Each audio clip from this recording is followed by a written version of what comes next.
नमस्कार दोस्तों, स्वागत है आप सबका मेरे YouTube चैनल हर दिल की भड़ास में। मेरा आज का टॉपिक थोड़ा सा फ़र्क है।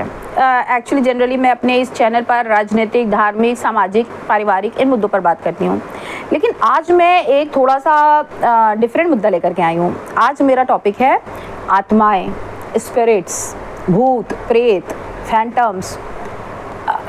इनका क्या सच्चाई है? क्या ये सच में होते हैं?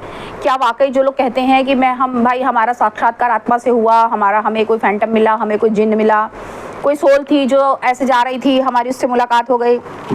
तो चलिए आज हम उस पर थोड़ी सी चर्चा करते हैं।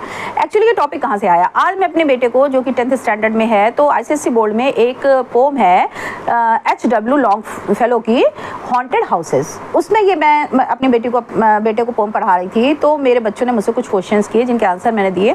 तो मेरे मन में सवाल आया कि जो इन सब चीज़ों के बारे में मैंने जितनी भी जानकारी आज तक अर्जित करी है, क्यों ना मैं वो आप लोगों के साथ शेयर करूँ। तो सबसे पहले हम बात करेंगे कि भाई आत्मा एक्चुअली होती क्या है। इस संसार में जितनी भी चीज़ें हैं वो दो प्रकार की चीज़ें हैं। एक हो गया मैटर और दूसरा हो गया एनर्जी।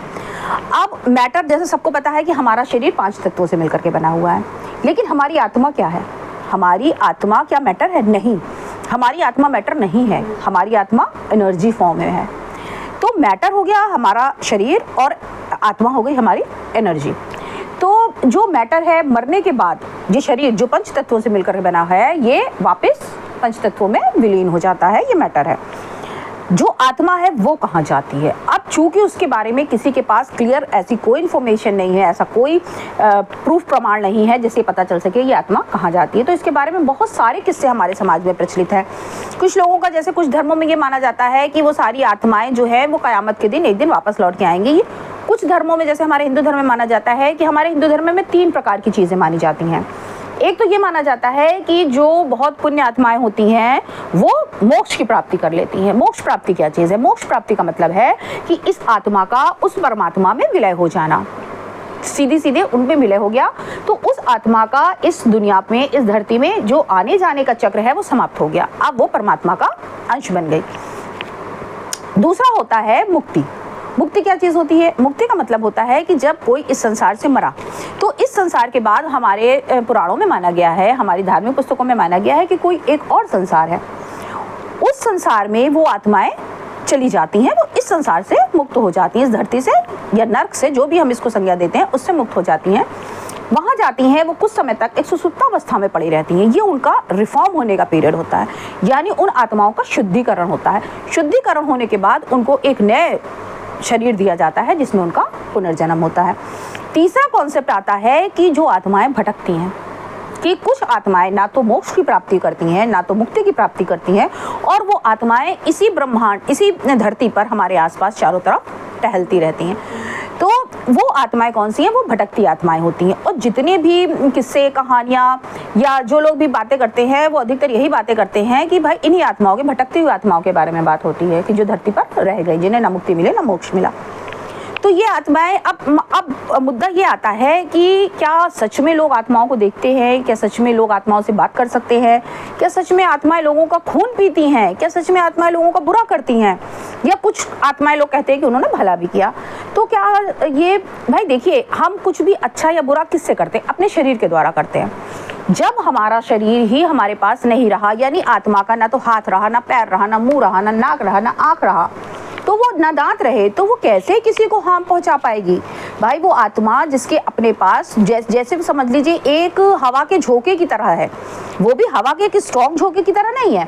भाई हमारे शरीर में जब मृत्यु के बाद एक शोध हुआ था, मुझे याद नहीं आ रहा है इस समय, कि बहुत पहले मैंने कभी पढ़ा था कि मृत्यु के बाद, भाई मृत्यु के पहले शरीर का मापन किया गया। उसमें जो उस मरीज को शरीर का वेट था, उसके कपड़ों का वेट था, उसके दवा देने का वेट था, इवन पानी का भी वेट था, हर चीज़ का उस शोध के अंतर्गत हर चीज़ का मापन करके रखा गया।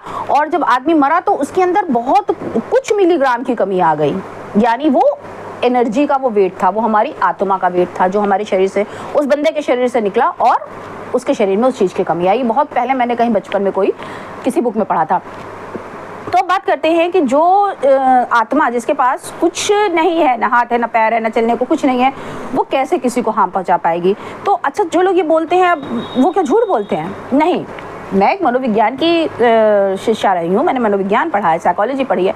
तो साइकोलॉजी में हमें पढ़ाया गया था कि जो लोग इस तरह के दावे करते हैं एक्चुअली वो एक प्रकार के मनोविकार से ग्रसित होते हैं। ये उनका कोई मानसिक रोग है, जिसे हेलुसिनेशन कहा जाता है। जो चीज़ नहीं होती है वो भी आपको दिखाई देती है, जो चीज़ नहीं होती है वो भी आपको सुनाई देती है। तो ये उनका एक हेलुसिनेशन होता है कि उन्होंने किसी आत्मा को देखा जो ऐसा कर रही थी, वैसा कर रही थी। बहुत से इसी तरह से लोग कभी कभी कहते हैं भाई हमने भगवान से मिले हैं, भगवान के साथ साक्षात्कार हुआ है, भगवान हमें दिखे थे, भगवान हमसे बातें करते हैं। तो मनोविज्ञान इसे भी एक विकार मानता है। लेकिन अब बात करते हैं जनरल लोगों की। तो अब कुछ लोग ये कहते हैं कि हमें साया सा दिखा। भाई कुछ लोग ये कहते हैं कि हमें पूरी आत्मा दिखी, उसने ऐसा किया, वैसा किया, बुरा किया, भला किया। और कुछ लोग ये कहते हैं कि हमें लहराता सा साया दिखा। अब बात ये करते हैं कि लहराता हुआ साया कैसे किसी को दिख जाता है। तो जैसा सबको पता है कि भाई हमारे शरीर में 7 द्वार होते हैं जो हमारे शरीर के भीतर से बाहर की तरफ खुलते हैं। जब इंसान की मृत्यु होती है तो वो जो प्राण होते हैं, जो सोल होती है, जो आत्मा होती है, जो स्पिरिट होती है, वो उन्हीं किसी एक द्वार में से बाहर की तरफ निकल जाती है। अब जिनकी नेचुरल मृत्यु होती है उनका देखिए, चूंकि वो हमारे जो शरीर है, जो हमारा जीवन है, ये बॉडी है, वो सूक्ष्म और स्थूल यानी मैटर और एनर्जी दोनों से मिलकर के बना है। तो हमारे इस मैटर में ऊपर से लेके नीचे तक आत्मा जो एनर्जी है वो फैली हुई है, बिखरी हुई है। एक एक सेल में, एक एक कहना चाहिए अणु में वो हमारे वो है, फंसी हुई है या पूरी तरह से विस्तारित है अंदर की तरफ। ऐसे में जब किसी की नेचुरल मृत्यु होती है तो वो थोड़ा सा समय लेती है, वो सारी आत्मा खिंच करके सेंट्रलाइज होती है, एक जगह आती है। और जब एक जगह आती है तो वो सेंट्रलाइज होकर के किसी द्वार के रास्ते से निकल जाती है। ये प्रोसेस थोड़ा समय लेता है। इसलिए आपने देखा होगा मृत्यु के पहले कुछ लोगों के पैर बेकार हो जाते हैं, मृत्यु के पहले कुछ लोगों के हाथ बेकार हो जाते हैं, मृत्यु के पहले कुछ लोग बोल नहीं पाते। एक्चुअली वो प्रोसेस होता है कि वो एनर्जी हमारे शरीर से खिंच करके एक जगह सेंट्रलाइज हो रही होती है। लेकिन जब किसी की आकस्मिक मौत होती है, यानी वो प्रोसेस उसके शरीर के अंदर हुआ नहीं, जो कि एक नेचुरल प्रोसेस था, तो उसकी आत्मा यानी जो शरीर के अंदर की एनर्जी है वो एक झटके से सेंट्रलाइज होती है। धीमे धीमे, भाई कोई भी चीज़ अगर हम धीरे धीरे निकालेंगे तो सहूलियत से खींच के आसानी से निकालेंगे। और जब आप खींच के निकालेंगे तो आपकी जो एनर्जी पार्ट है बॉडी का, उसमें कुछ जो हमारा ये स्थूल शरीर है उसके कुछ अणु शायद चिपके रह जाते हैं। ऐसा मैंने कहीं कॉन्सेप्ट पढ़ा था। इसमें कितनी सच्चाई है इसका मैं दावा नहीं कर रही हूँ, बस मैंने जो एक जानकारी अपने कलेक्ट करी है उस जानकारी को आपके साथ शेयर कर रही हूँ। तो उस आर्टिकल में ये कहा गया था कि वो स्थूल शरीर उस सूक्ष्म शरीर में थोड़ा चिपका रह जाता है, इसलिए वो बस एक साए की तरह से नजर आ जाता है, बस एक हल्की सी झलक जैसी आपको दिखाई दे जाती है। लेकिन कोई ये कहे कि मुझे चलती हुई आत्मा दिखी, मुझे बोलती हुई आत्मा दिखी, मुझे नुकसान पहुंचाती हुई आत्मा दिखी, मुझे किसी को खाती हुई आत्मा दिखी, मुझे किसी का खून पीती हुई आत्मा दिखी, तो ये सरासर गलत है। ऐसा होना संभव ही नहीं है अगर हम इस लॉजिक पर चलते हैं।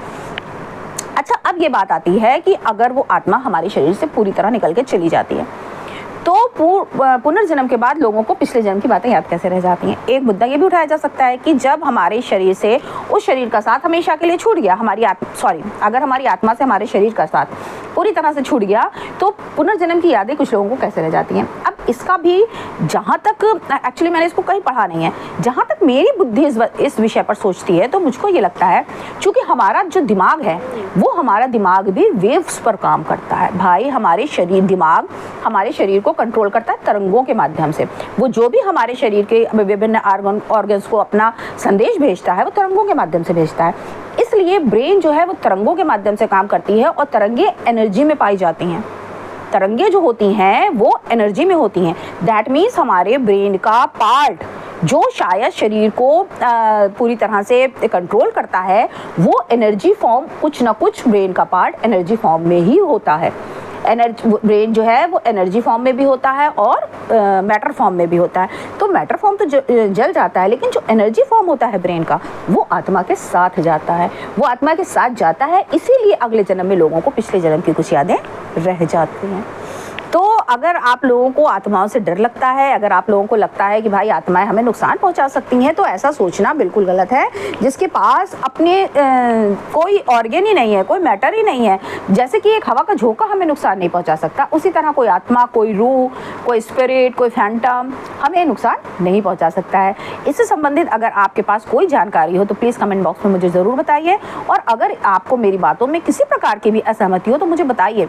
अगर मेरे पास उससे संबंधित कोई जानकारी जानकारी होगी तो मैं आपके साथ अगले वीडियो में ज़रूर शेयर करूँगी। साथ ही साथ अगर आपको मेरा ये एपिसोड पसंद आया हो और आप इसी तरह की पारलौकिक चीज़ों पर, मनोवैज्ञानिक चीज़ों पर कुछ मेरे द्वारा सुनना या समझना या बतियाना चाहते हैं तो प्लीज़ कमेंट ज़रूर करिए और मेरे चैनल को लाइक और सब्सक्राइब भी कीजिए। इसी उम्मीद के साथ कि आप हमें सुनना पसंद करेंगे, मैं आज का एपिसोड यहीं समाप्त करती हूँ। मिलते हैं दिल की भड़ास के अगले एपिसोड में, तब तक के लिए जय हिंद, जय श्री राम।